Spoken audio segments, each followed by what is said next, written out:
Promised Neverland, chapter 163. This one was called reversal, right? Mm-hmm.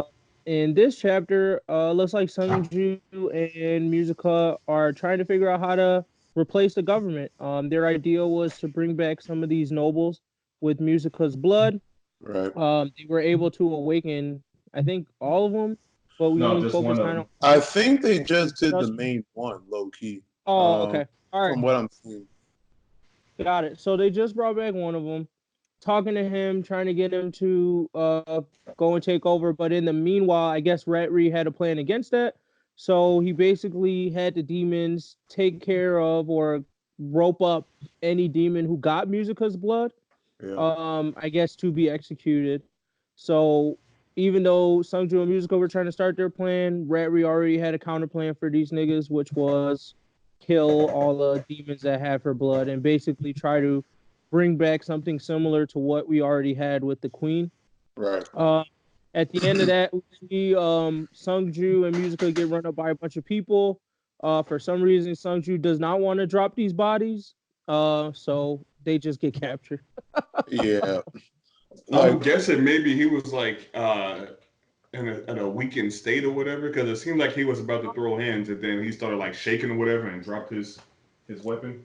Yeah, Musica and Sonju both had to give a decent amount of blood to actually regenerate the main kid.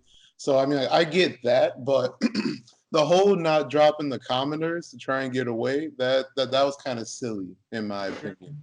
I definitely got to give big ups to the Ratri clan for actually getting mobile like this fast.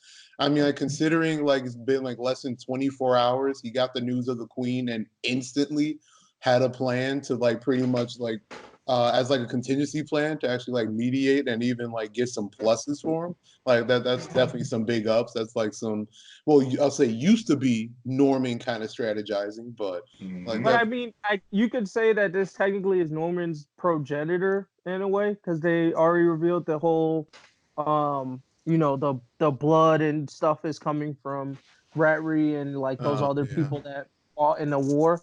So technically, my vibe from what I'm seeing here is actually that Norman is like from the DNA line of Ratri. They look kind of similar, blonde hair. Okay. Well, from what I'm seeing, I'm assuming like when he gets animated, he'll probably also have white hair. So, because I'm thinking Emma got she's a progenitor of that, like the guy he was arguing with, who was like the head of the army or something. So, I think it's the smartness is probably coming from him. Like he's been that smart. You know what I mean? Okay. No, that's respect. I see that. But in any case, this is definitely, I mean, hey, like big ups to him. I mean, he literally out and what Sonju and Musica was thinking of before they thought of it. So big ups. I mean, that's pretty much the highlight of this chapter, in my opinion, because they just got wrecked. I mean, unless, yeah, I mean, they pretty much became insignificant while like they were trying to really start doing something. So, I mean, like they pretty much just became pointless to say that, all right, everything is again going to be on Gracefield. There's no other side stories we even need to be thinking about because they already got caught. So it's like, oh, there it is.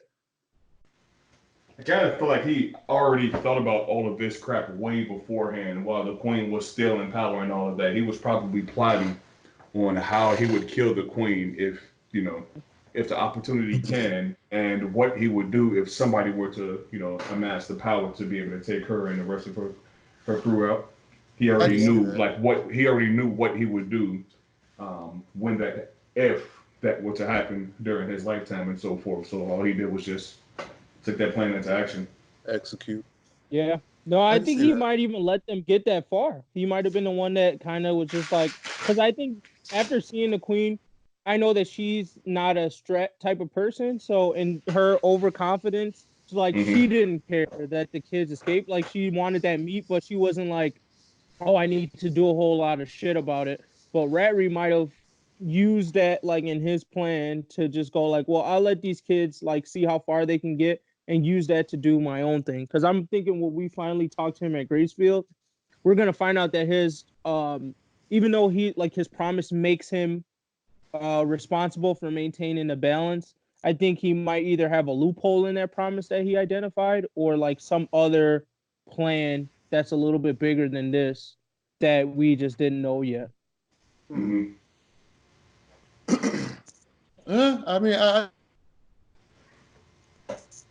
just add that I don't even think it would really technically be a loophole per se, right? Because I mean, what has he really done, at least so far, to violate the promise? I feel like he would have been violating the promise if he took on the queen head on. But since he didn't, this is just more like a good opportunity to seize power while under all the actual promise. You know what I mean? It won't technically be a loophole, just be circumstances where I could do it. I'll go what? I guess I feel like violating the promise is just if Emma, Norman, and Ray were to succeed in their mission. Meaning, like, that's why it weirded me out that the demon accepted Emma's promise. Because that would like I wonder, that kind of invalidates his promise, because from what I remember reading, his promise or like his stipulation was you're forced to stay here and maintain the balance. So right, you have to make sure that the kids stay there and they're still getting eaten by demons and so on and so forth. But Emma's thing was like all the kids disappear, which would destroy that original thing that he made. So what happens to him now that that promise is broken? Does he die or does nothing happen? Like, because I would think that from Ratri's side, if nothing happens to him, if that promise is broken, I wouldn't care if Emma and them got all the kids gone. You just did you know what I mean? I don't have to worry about it unless I'm pure evil and I enjoy humans getting eaten by kids. I would actually love it that you said, oh, all these niggas could go. Like, you freed me from my burden of being here. I'm a dip with y'all too. Like, that's what I would think. But it seems that it might be something that's going to happen to him if Emma and them succeed. And that's the part I don't know. Well, what his responsibility would it have shifted to it only him needing to need to maintain at least some type of human needs? So you have the high grade plantation where Emma and Norman and all of them were growing up, them and the other four houses within that plantation. But there are other plantations where they're just being mass produced, kind of like regular stock, I guess you could say, where they're all connected to this machine or whatever. As long as that's still being maintained, maybe the promise is still being kept by the Ratri clan, because the demons are still technically eating humans. They're just not eating, I guess, kids that are have intelligence, I guess. Yeah. I see what you're saying. That's a good point. I didn't think about that one. I think also it's a good reminder just that like how selfish this like supreme demon deity is, in the case that there might be like, considering his mood, he might low-key not even care about the previous promise, if that makes sense. Where it's like, as long as he gets what he wants at the moment, then it's like whatever, do whatever you want practically. Because like one of the biggest thing about the previous promise, wasn't it just that he gets the best meat, period, right? I mean, that was pretty much like his main goal. So if you consider that like the supreme deity's main goal is just that he gets the best meat, then as long as the next promise involves of him getting something he wants more than anything else at that time, then he probably doesn't even care about anything else he said in the past. So we don't even know. Yeah. Be wild like that. Yeah, I'm definitely interested to see this interaction with Ratri. I think they're kind of delaying on this, like this musical government thing. While I see why it may have been placed here in the story, I think we're definitely more interested in the Gracefield infiltration. Right. So I'm hoping we shift back to that, because I think Ratri has the answers to all these fucking questions, and I'm kind of waiting. We still don't know what Emma's promise was. Right. We don't know enough about Ratri and his plan yet. I mean, what Phil? Come on, what happened to my boy Phil? Like, all of these questions need to be answered. So I'm hoping we move there after this thing. I don't care that much about the Sonju Mujika thing right now. It's not really interesting. just more. I'm already disappointed in Sonju, so that may be adding to why I don't care much about this. But Right. it's just not going much. It's not answering any big story questions for me.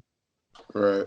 I mean, this chapter was more just, at least in my opinion, I was almost to kind of fill the plot for how the series is going to end, as far as like what's going to be the state of the demon world. So they pretty much created a character slash community leadership that would be peaceful, understanding, and like rule with like a peaceful hand, if you will. So I think that's literally the only. And then, like, once the Ratri clan finally gets overthrown, the demon world's gonna be at least like chill, and hopefully can like stop wanting to even eat humans because of their leaders now. That's what I think they're literally only here for. Because like this is kind of, at least to me, it's a little random as far as this whole community goes in the first place. I feel you.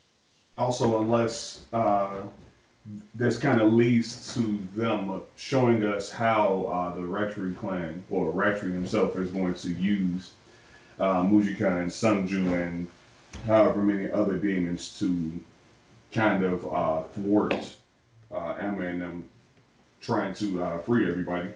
Like maybe they would somehow use Sonju to try to throw hands with the kids or whatever. And knowing how powerful he is, he'd probably actually be able to take a lot of them out anyway.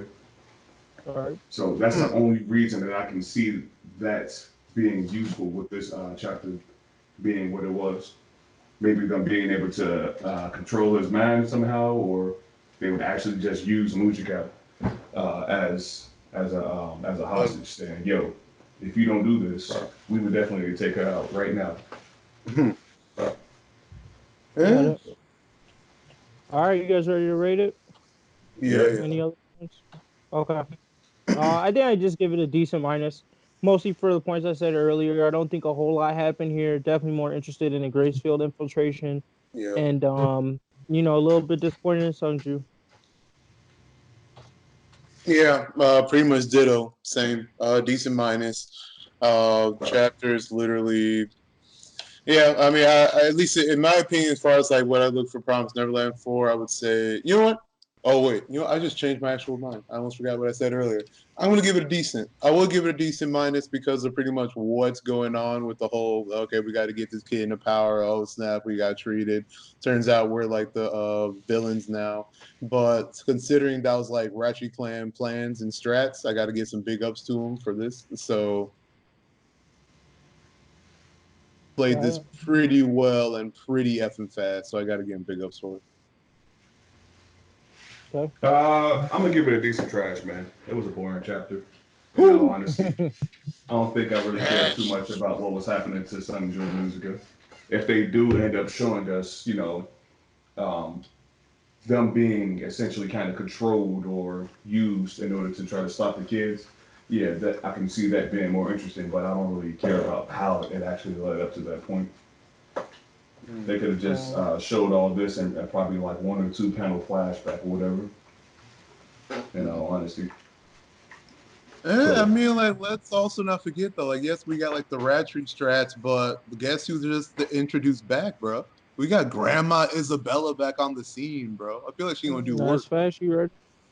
That is true. I just hope it's not hands work. I hope it's strats work because Promised Neverland been fucking around when it comes to strats over hands, which I'm like, what? Yeah. I mean, like, considering how many kids there are versus like the hundreds of demons they got, I feel like they gotta use strats though. Like they literally don't have a choice. That's true. So hopefully that's gonna be for the better. But we'll see, I guess. Might break Emma's leg again, boy. Her leg probably still shaking from the last time.